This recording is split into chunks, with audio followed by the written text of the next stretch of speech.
This video is coming by way of the Afridamus report. Go over there, show Afridamus some love. But the blacks accept it because the blacks want to have that proximity. But to be fair, though, mostly the black men in America, majority, they would reject. They would reject that. It is the black men will reject this. Majority black men, but it is the black women. Because you see, notice when there's a community, who runs the black community?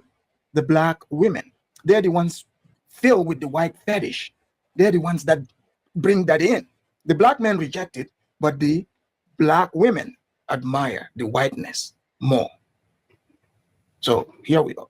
Is interesting in our community that I think we need to address. Yeah, I had an episode. So it makes sense that the white slave master in America empowered the black woman over the black man, because the black woman is the one upholding all the slave rules, the one drop rule, and all of that.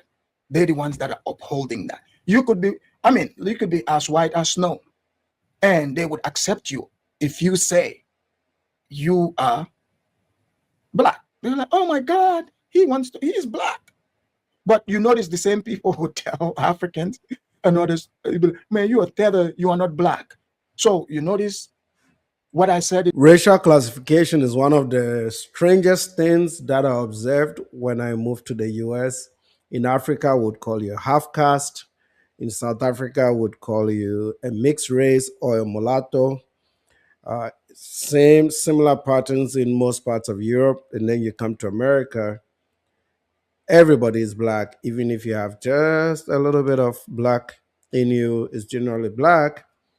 And what really is funny is the blackest person, from South Sudan or Ghana is not considered black because he's culturally not Black American. It's not about the skin color. Because if they look at me and say, oh, no, you are not black, but Kaepernick is black, what is the real definition? What type of definition are they using? Ask yourself, what definition are they using? But the same people would also say, why wouldn't a Dominican who's clearly majority are not black, they are mixed. They want those people also to identify as black, but they would call an original African from Africa darker than the blacks, most blacks, and say, no, you are not black, but Kaepernick is. What criteria are they using? What's the criteria here? Is it cultural or skin color? Oh, they would say Mariah Carey is black, but I'm not black. What is the criteria? Do you guys see what I'm explaining, what I'm trying to break down here? So, the people that say, oh, I did my DNA test, it said I'm from around Nigeria, X, Y, and Z. But you notice how, in their DNA, it might say 30% English or German. So what happened to the 30% or the 50%? They would pretend like that doesn't exist. Oh, I'm 100% African. No, you're not. What happened to your other percentages? You see what I'm saying? They're never going to claim that. They want to dilute and it's like, to me, it's a scam. It's a scam. Like they would say to you, oh, I'm 100% African. Oh, I'm African. But your DNA said here 30% English or 40% German. What, you don't want to go visit your German ancestral land? Why is everybody got to say, no, I'm 100% African? So just something I observed. On it, and I talk about when they started referring to Barack Obama as the first black president. I said, wait, Barack Obama is black. What am I? I started looking at my skin. And how about the Sudanese president, who is darker than the color behind us, right? Right. So, nobody, we like it when they toss those people into our mix. We like it, but that's a very good observation. Other places, I never thought about the other places. Yes, you're right. Now, where else, the other place that if your parents are of two different races, then you're not black? Africa. Yes. Africa. Yes. And we make no qualms about it. In fact, Ghana had a revolutionary leader for 20-something years. His name was John Rawlins. Yeah. J.J. Rawlins, dad was Scottish. He was my president. Dad Scottish. Mom, Ghanaian. Pure mulatto, and that's what we called him until he passed away. And he even referred to himself, he would say, I'm a half caste. The mother was a full-blown Ghanaian woman, and the father was a Scottish. Bob Marley, Bob nobody Marley. ever said, oh, yes, nationality Jamaican, He's but they never Jamaican. considered him black. They knew. Correct. Yeah. And so you're very right about why that is the case with other places. Yes, Africa is number one. Yes, your father is not white or your mother is black. No, we know you're not black, and we would say that to you. Yes. All right, so let's come to the problem that you said, that's one of the problems. But what is it about the entire black lifestyle that you said is being looked down outside everywhere we go? People just can't sit comfortably with it. What is it?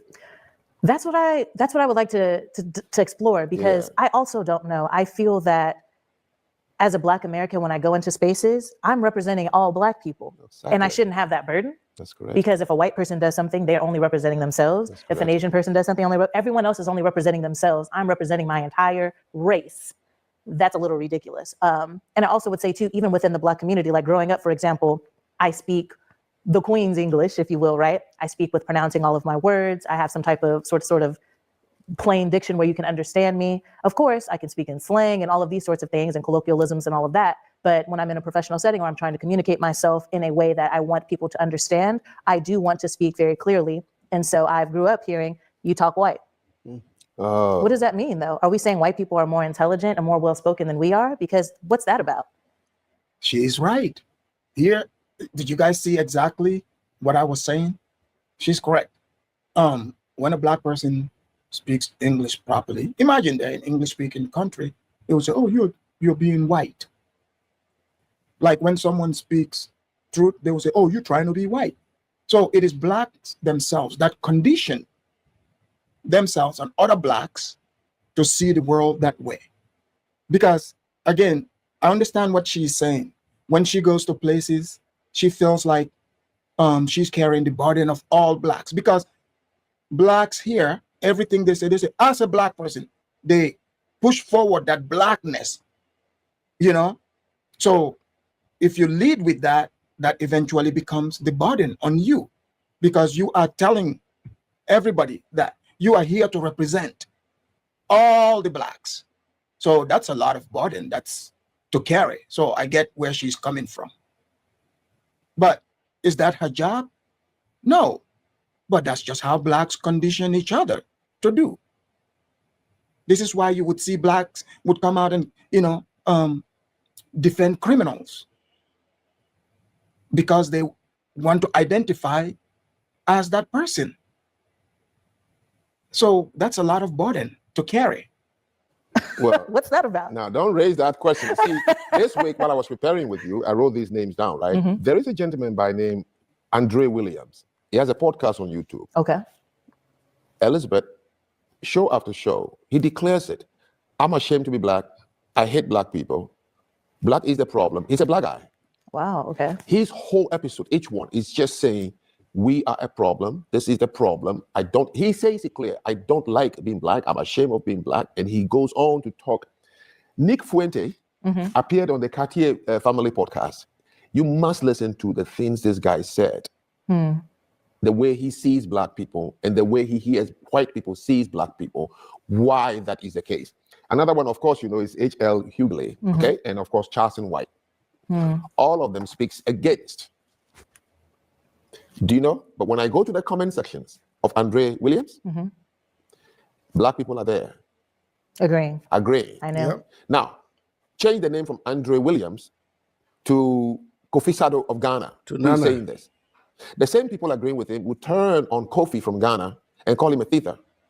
Exactly. He's talking. Yep. Or the new one they just found, they'll call me a white supremacist for speaking the truth. This is exactly what they do. They will call me a white supremacist for saying the truth. They also neglect the fact that I live here and I'm an outsider, so I can see what the locals don't see. This is my experience. This is my observation. I have a brain, I have a set of eyes. I can see. It's not passed down from a white point of view, it's the reality. He's talking about tether. He's correct. So he's giving the example. You got Charleston White, D.L. Hughley, and a whole host of other black people saying the same thing. So if a Ghanaian person says it, or someone like me says it, or Frank, now all of a sudden they are tethers. They turn against us and say, "Oh, how dare you say it?" That's because they've been conditioned to believe that they are supposed to be superior to Africans. Exactly. But when they realize they are not, so he hits them so hard. Like, how dare an African speaks on, observe something about us and says it. They would only embrace you if you play dumb, like you don't understand. You do the, national joke.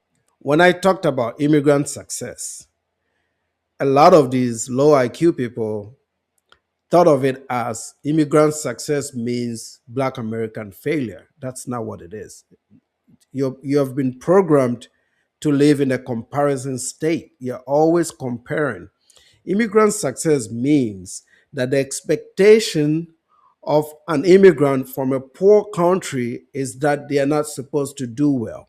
The bar is set very low when these people move here. However, as a collective, they exceed those expectations and sometimes even beyond what is expected of the other groups. When you are from a very poor country, the expectation is you remain poor, you remain dumb. But you come here, you go to college, you go to grad school, you build a skill set, you excel in the corporate industry, you run corporations, that is something that nobody expected of people that have come from developing countries. And that really intimidates the lower class of a group that generally sits at the bottom statistically within or in comparison to their peers. National Geographical African, then yes, oh, they would love you. This is why you hear a lot of them say, "Oh, we love the Africans in the continent, but the Africans in America are coons." What? Bingo.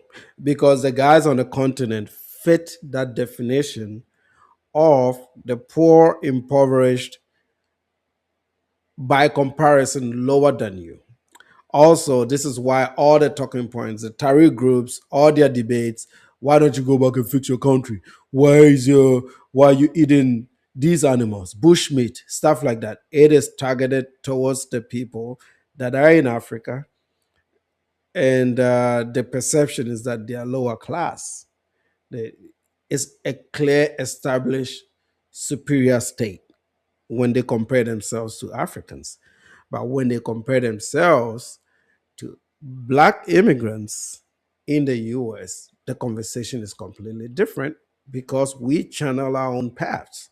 We choose the path of success. We choose the path that says build families, go to college, get a job, be a law abiding citizen, play by the rules. And it rubs people the other way. It feels like, oh, you are with them. No, they're just trying to better themselves. That's all it is. What makes them coons?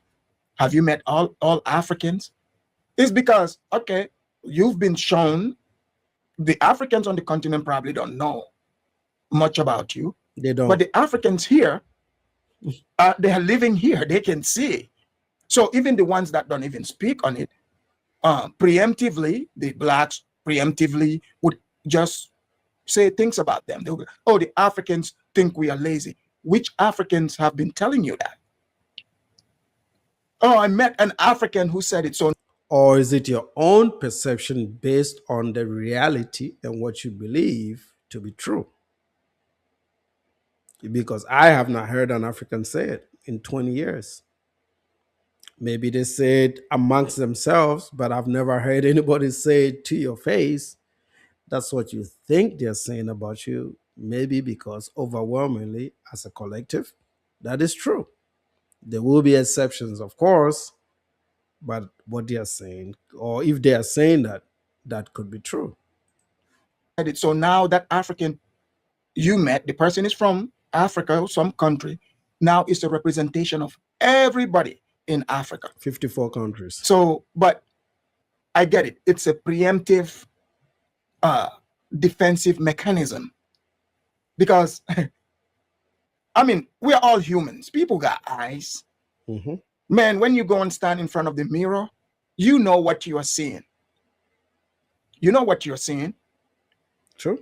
And if you are so defensive, when you already know other people can see it too, and before they say it, you want to attack them. You turn it into like, how dare you trust your lying eyes? That's what it is. Why would you trust your eyes? You shouldn't trust your eyes of what you are seeing. So yes, the Africans on the continent are not seeing the reality here in America. But the people accusing the Africans here of being coons, they know the Africans that live here can see how the dynamics are here in America. That's true. The expectation is for you to just keep quiet and not say anything about it, even if you live here. The other expectation is that you have to have recognition that you found them here, so for some reason you are beneath them.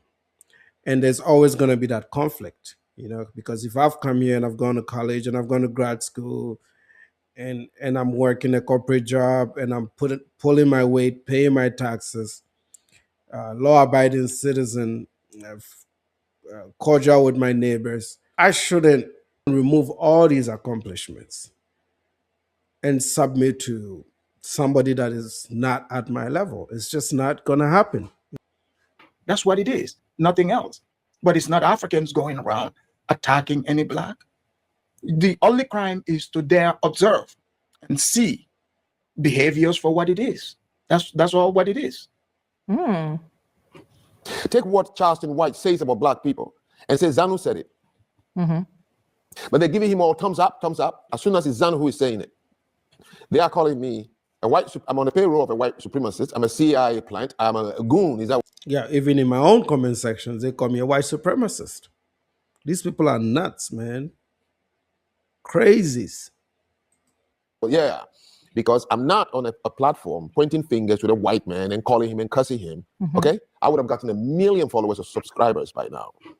True. So this is right. We know the playbook. We live here. We know the playbook, right? But just some of us don't care at this point. Some of us don't care. I don't care about the subs and the views. I don't give a damn, man. I put it up. It's for fun. Somebody will learn from it. Somebody will get entertained. Eventually, I believe with time, people will catch on. And the ones that don't know, especially on the continent, they will catch on too, So he's saying they're calling him all kinds of names. CIA, yeah. Just like the example I gave you. And if he were talking up against whites, the victimhood, oh yeah, he would get 1 million. Oh, Even myself here, if I was talking against white people, man, they would share the video. They'll be like, man, did you see that African brother? Oh my God. Yeah. They'll remove theta and they'll replace that with brother, and they'll start making T-shirts about you, and everybody will be talking about you. You remember when we talked about this some time back? We talked about selective solidarity, opportunistic alignment, and conditional affiliation, right? Because now you're saying something they like, you're on code, everybody's gonna be aligned to those talking points because you're doing what they want you to do.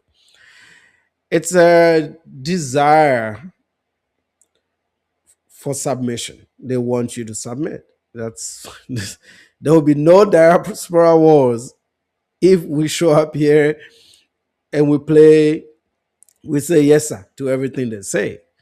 This is what this is about. Every time you dig really deep and you ask these questions, it always falls back to that. If you point out what other blacks themselves have seen and pointed out, they would call you all kind of names. They would say you're a white supremacist. Right. Many black people, affluent ones and all that, Larry Elder and all, are saying enough is enough. We have to look inside. And I haven't heard. Now, if Larry Elder had said the same thing, but he was a Democrat, oh boy, then WCP gives him an award the next week.